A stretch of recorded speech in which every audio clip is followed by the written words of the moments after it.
all of you?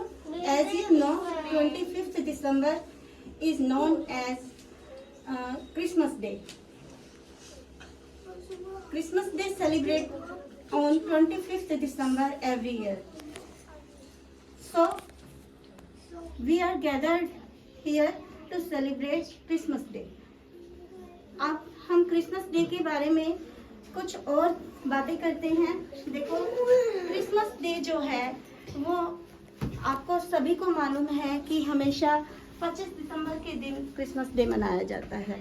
एक मान्यता है, ईसाई लोगों की मान्यता है कि इस दिन सेंटा के रूप में गॉड आते हैं और सभी बच्चों की विश पूरी करते हैं। तो हमारी लाइफ में जो सेंटा हैं वो हमारे पेरेंट्स हैं, क्योंकि विश पूरी करने वाले को ही सेंटा बोला जाता है। तो हमारे लिए सेंटा भगवान ने हमारे माँ बाप को बनाकर भेजा है और वो हमारी हर विश को पूरी करते हैं। तो सभी बच्चे इस दिन को इस बात से याद रखें कि हमारे सेंटा हमारे पेरेंट्स हैं, वो हमारी हर विश को पूरी करते हैं। आज सभी बच्चे अपने पेरेंट्स को एक वार्म हग देकर बोलेंगे merry Christmas. Okay, thank you. जैसा कि आप सभी को पता है कि आज 25 दिसंबर है, तो 25 दिसंबर को हम तुलसी दिवस भी मनाते हैं। तुलसी दिवस हम क्यों मनाते हैं शायद किसी को पता होगा, तो आज मैं आपको बताती हूँ कि तुलसी दिवस हम क्यों मनाते हैं। तुलसी एक लड़की थी, उस लड़की का नाम था वृंदा। उस लड़की ने राक्षस योनि में जन्म लिया था। जैसे वो लड़की बड़ी हुई, वो विष्णु भगवान की पूजा करती थी। वो बचपन से विष्णु भगवान की पूजा करती थी और जैसे जैसे बड़ी हुई उसकी विष्णु भगवान की पूजा यूं ही बनी रही और फिर उसकी शादी हो गई। तो शादी भी उसकी राक्षस योनि में ही हुई थी। तो जैसे उसकी शादी हुई, एक दिन राक्षसों की और देवताओं की बीच लड़ाई हो गई।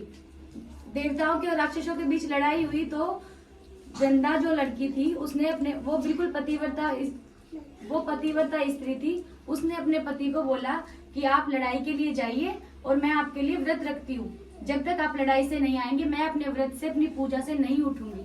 आप मुझे आके आवाज लगाएंगे तब मैं अपने स्थान से उठूंगी। तो ऐसा बोल के जो वृंदा के पति थे जलंधर, वो वहां से निकल लिए युद्ध के लिए देवताओं के साथ। अब वहां उसका युद्ध हो रहा था, जलंधर का देवताओं के साथ युद्ध हो रहा था।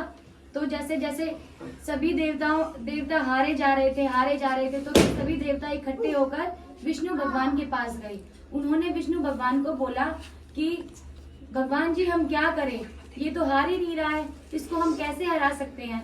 तो विष्णु भगवान ने बोला कि मैं भी इस बारे में कुछ नहीं कर सकता, क्योंकि वृंदा मेरी बहुत ही कड़ी भक्त है, वो बचपन से मेरी भक्ति करती है, मैं अपने भक्त को बिल्कुल भी नाराज नहीं कर सकता।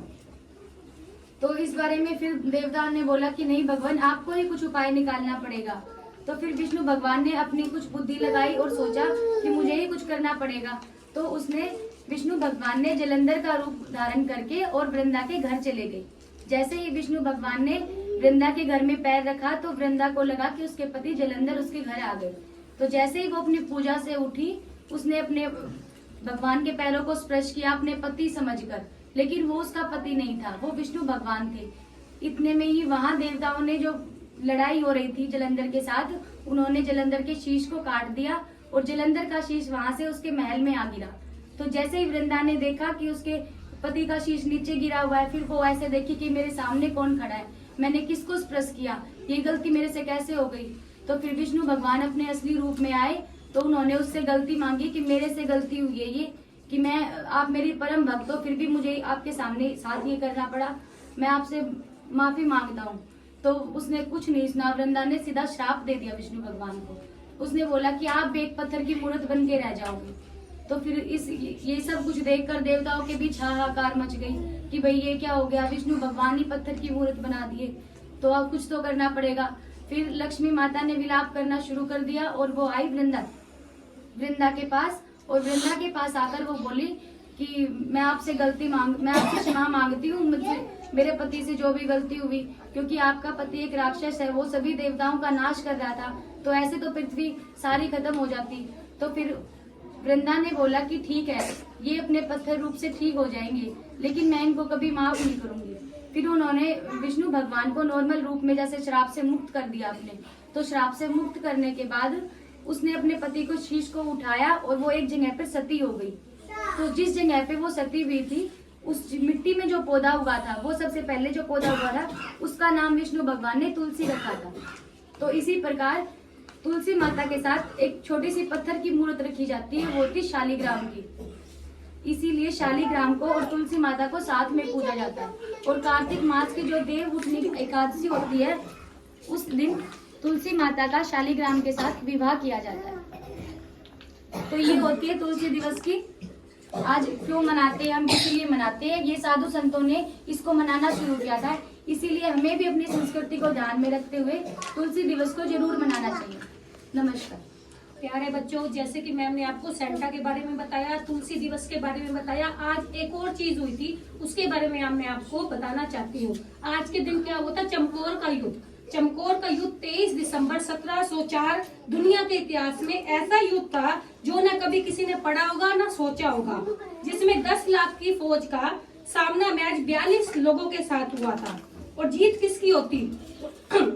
उन 42 सिख सूरमों की। यह युद्ध चमकौर युद्ध के नाम से भी जाना जाता है। मुगल योद्धा वजीर खां गुरु गोबिंद सिंह को जीवित या मृत पकड़ना चाहते थे। चमकौर के इस युद्ध में गुरु गोबिंद सिंह की सेना में केवल उनके 2 बड़े साहिबजादे अजीत सिंह एवं जुझार सिंह और 40 अन्य सिंह थे। इन 43 लोगों ने मिलकर ही वजीर खां की बहुत सारी सेना का विनाश कर दिया था।